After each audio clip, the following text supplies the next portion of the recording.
I thought about y'all. I was like, this is kind of sad, and I didn't want to do it when they got all the families together and all the white chicks. I was like, God, it was one black girl in that damn thing. Well, that maybe should be the beginning of the show, right? Well, God, dude, it was sad though. I'm like, man, I was like, where the black chicks at? Does that bother y'all? Does it bother? Do y'all think that that's problematic that there were no black women represented at all? Does that bother y'all? It's Oklahoma, right? Yeah. No. 0 people on the Thunder are from Oklahoma. It literally has nothing to do with us. They just play here. Do y'all think that that is a larger cultural issue in which the majority of the players, regardless of what their race is, that they all were with white women? I do think in a way it's viewed as a status symbol, but it doesn't bother me until they're degrading black women. Other than that, like who you like, be with who you want to be with.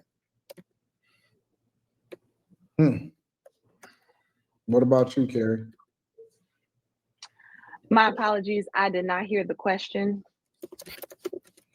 None of the players, all of the players was with white women that won a championship from Oklahoma City, an NBA championship. I mean, hey, the white girls got their man. Like, I mean, whether like the white girl got their man. That's funny. Weren't they white?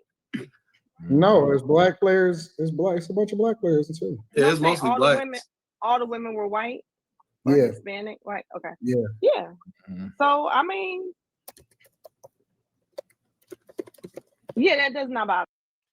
What's good, Souls of Thought family? As you see, we're doing a reaction video to Anton Daniels and the After Hours family. You got Slimmy, Kim and I, Carrie, Q Diddy, and the good old Molly.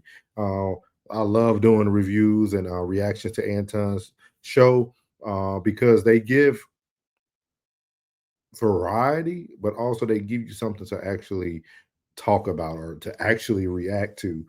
With that being said, if you made it this far in the video, make sure you hit that like button. It costs you nothing to hit the like button. Takes you two seconds. If you don't like this content, hit the dislike button. We just need your interaction. And if you like the video and you got that far to like it, leave a comment, good, bad, or indifferent.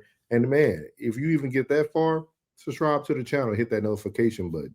But yes, as you see again, we're with the Anton Daniels After Hour family, and they're talking about the OKC Thunder. All the players had all white women. And, you know, this is not the first time. I don't know if you guys remember 2 years ago or 2 or 3 years ago when the New York Knicks did I think it was like a holiday party or something, and they showed that every black athlete there had a white woman. So we're going to listen to them. I'm going to give you guys my opinion on some of the topics, and we're going to also possibly hear some contradictions here and there. So let's go. Bother me. That doesn't bother me. Or why not? Well, I'm saying why not? Because I know that that's a thing. I know that that has always been a. Is it really a status symbol or like? It's not a thing to me. And though, we talked about this before. The more that I know that there's even strategy to go find these men, it's like, okay, they have strategies and they get results. Like, sounds like a solid game plan to me. I think it's a numbers game. What do you mean? It's more of them that people want than the other. So you think that white women are the greater demographic? I don't think. I just think there's more. It's easier to find like a chill ass white girl than a chill ass black girl. Oh no, I disagree. Okay, that's fine. Wow. But I mean, I guess the question isn't whether or not it bothers us or not. I guess the bigger. So first of all, it's kind of funny to me that Q did. He don't say much, and I know he was kind of trolling at the point, but also Q Diddy is the only one on the panel outside of Molly who has a white husband. Q is the only one that actually has real life results talking to someone outside of their race. But it's funny that his experience is always derailed or discounted by others on the panel. It's very unique to me. Like Anton just knocked him down. Didn't even give him an opportunity to really explain. And like, Q's not going to push back. That's just his personality. So, but Your question is, why are they? To kind of speak to what Quentin was saying, why is it that all? And I just it's a personal thing. It's per life, because just like in my normal day life, like white women treat me better than black women. I would say black women like find a lot of those guys corny, and the white women will just they'll take it because they don't know. They don't know what. They don't know. Know what? They don't judge black men the way black women judge black men, But because what don't they know though? What is there to know that they don't know that y'all know? they don't know a difference. Like for a black woman, it's So y'all put different variations of black. So this is the part that caught my attention. This is why I really ultimately wanted to react to this video, because Molly said something, but then wasn't able to really answer it correctly. I think she knew what she wanted to say, but again, Molly's married to a white man, so it's almost like you have this opinion, but you didn't even date your own. So with that being said, like she said, I think what she said is true though. And we know this. We say it in different ways, right? The good guy finished last, or he doesn't dress the way that I like, or most black women are attracted to your thugs or your overly aggressive guys. You know what I mean? Like when it comes to people who are laid back or might be what she called corny, or didn't grow up in the hood and don't speak the lingo that everybody speak. If you speak well, articulate well, have your education, have a good credit score, you fall into the category of corny. And we know this is true. Like this is something that is not debatable. Like this has been true before time. I grew up in the hood. And that's what people fail to realize. A lot of people don't even know people. They just judge you off of how you are today. But I grew up in the hood in Shreveport, Louisiana. I grew up with Cocoa Palace when people were getting shot in the club, killed outside the club. I remember when every girl was going for the dope dealers with the 24, 26-inch rims. I understand when Baby and them was running the city. Like that's what people don't fail to realize. Like I grew up in Northwood Apartments. Look it up, 2000 Grimmett Drive, Northwood Apartments. You go there now, it's boarded up and it's nothing but gangs and horrible. And it's been that way since I grew up there. I got a lot of family still there. With that being said, just because you're someone today doesn't mean that's who you were yesterday. And just because I don't choose to sag my pants, I don't choose to curse, I don't choose to have the lingo and have to be the loudest in the room doesn't mean that I don't know what that lifestyle is. Doesn't mean that I never seen people die. That doesn't mean I never sold drugs or seen people who sold drugs or been around drug use and things of that nature. We judge people by their appearance, and then we do what Molly said, black women call us corny. And I say us because I put myself in that category. When I joined the military, man, I changed my life. I seen what structure provided. I seen what having logic over emotions provided. And, I changed my life for the better. When I first came in from 18 to like 21, I was still a knucklehead. I was all about fighting. I was always about proving that I was the most dominant alpha male in the room. But as I got older, as I became a better father, I noticed that, hey, I need to act accordingly to do the things that I want to do. But, if that makes us corny, so be it. Black So y'all men, put and a something on lot that of black y'all women shouldn't. don't like a lot of these athletes. They think they're corny, and a lot of them are suburban. Not all. What's corny about being suburban? Nothing, but to a lot of black women, they're just corny. Well, I'm just saying, it sounds like They're you're not trying hard. to. They're not rough around the edges. A lot of them. Better. You say that, like I know a lot I'm that drawing are. experience from being at LSU. I'm not saying that there weren't some suburban guys, but the ones who went to jail, you know, football players, basketball players, that kind of stuff. But I will say that the white women went after them in college, whereas the black women were like trying to get into sororities or graduate or Right, go to yeah. whatever. So it was just a different mission. White women were in sororities too. There were whores. There were whores in sororities. What's that? Call it. What's the little? What I think is funny is that when you get into these conversations, black women want to put themselves on a pedestal and say, hey, we didn't go to college looking for a husband. We were focused on our education. But what made it different for the white lady who maybe were, you know, sludding around? They were also in sororities, but they also graduated college. They also found their husband. They also have the American dream of the white picket fence with the guy they found in college. Why could the black woman not focus on academics and building a family? That's the question we have to ask ourselves. Is we sit here and we give excuses for everything, and you're going to see Anton's going to go on the tangent too. But with that being said, it's like we're saying what black people went to college and was focused on.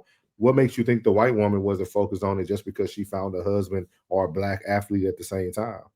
Because when you think about Shay and you think about his wife, she was very vital in a lot of his recovery, a lot of his training. They talk about this stuff that she was even, they thought that she should have went into athletic trainer just because how knowledgeable she was and how she was able to help him with everything. It's just a very unique outlook that sometimes I feel we have on certain topics. Little one where they necking on the weekend and the spring break, and it's all the college white bitches. And they had the porn girls video. gone wild. Girls going, yeah, it was all freaking sorority white chicks, whores. Don't act like I don't know. I'm gonna just use it. I'm gonna be transparent, and I'm gonna just throw the whole uncomfortable bomb in there.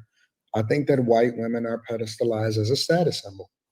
And we don't want to talk about it. We don't want to admit it because we want to just say that it's preference. But the reality is that I think that they are looked at as a status symbol. And that's one of the reasons why guys with resources tend to go for them. I don't think it got shit to do with attitude. I don't think it has anything to do with any of that. And the reason that I say that is because that would mean that black women are a monolith, right? That would mean that white women are a monolith. Because if you're telling me that there's no white women as mouthy, I'm telling you a lie.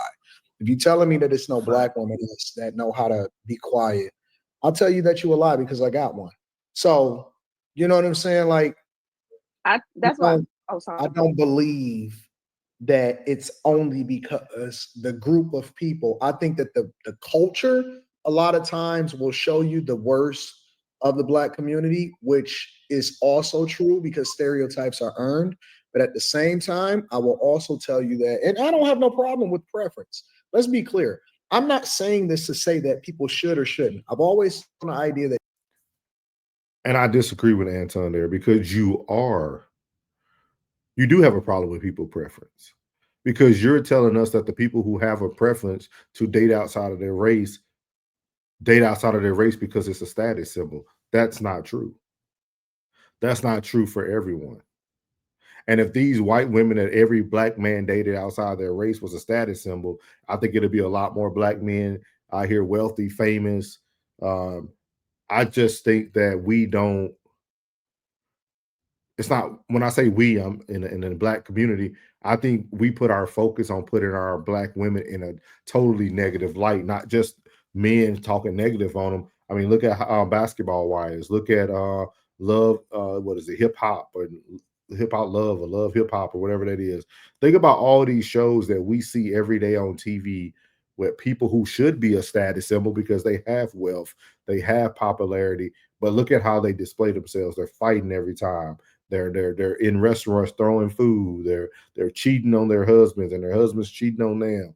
It's like, yes, we do put our negativity in light more. I will agree. And I have said this on my channel multiple times. There are white women who act just like some of these black women that we don't like. But I also tell black men that date outside of their race is you must date a white woman. Let me say that again. You must date a true white woman. A white woman who acts black is not the person you want to date.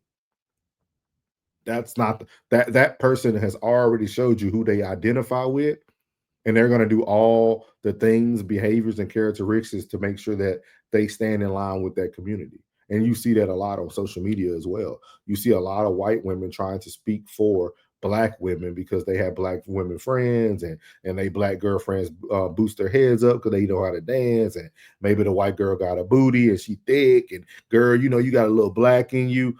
It's funny to me that we forget about all the empowerment that we do for the white community when we want to have these type of conversations, because we hype up the white people more than the white people hype up themselves.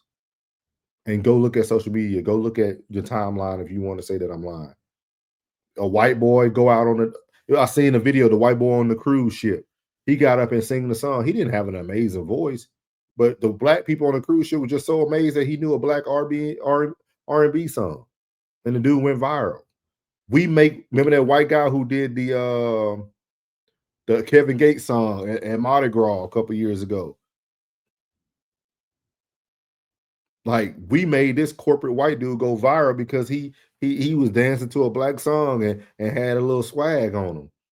We do this to each other. Not like, it's not the Black men who choose to date outside of their race. It's all the others.